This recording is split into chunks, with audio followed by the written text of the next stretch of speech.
National press club کے زیر اہتمام پاک فوج سے اظہار یکجہتی کے لیے پاک فوج زندہ باد ریلی کا اہتمام کیا گیا۔ Sohail Maqsood, press bureau chief. Rally national press club سے شروع ہو کر راون چوک میں اختتام پذیر ہوئی۔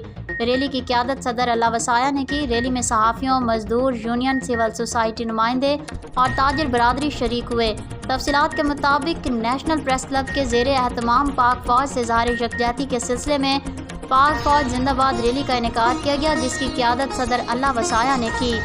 ریلی میں شرکاء نے ہاتھوں میں پلے کارڈز اور بینرز اٹھا رکھے تھے جن پر پاک فوج کے حق میں نعرے درج تھے۔ اس موقع پر ریلی سے خطاب کرتے ہوئے مقررین نے کہا کہ ہم اپنی افواج کی قربانیوں کو عزت کی نگاہ سے دیکھتے ہیں اور کسی بھی سیاسی جماعت کو اس بات کی اجازت نہیں دیتے کہ ملک کی سلامتی اور بقا کے محافظوں کے خلاف غلط الفاظ استعمال کرے۔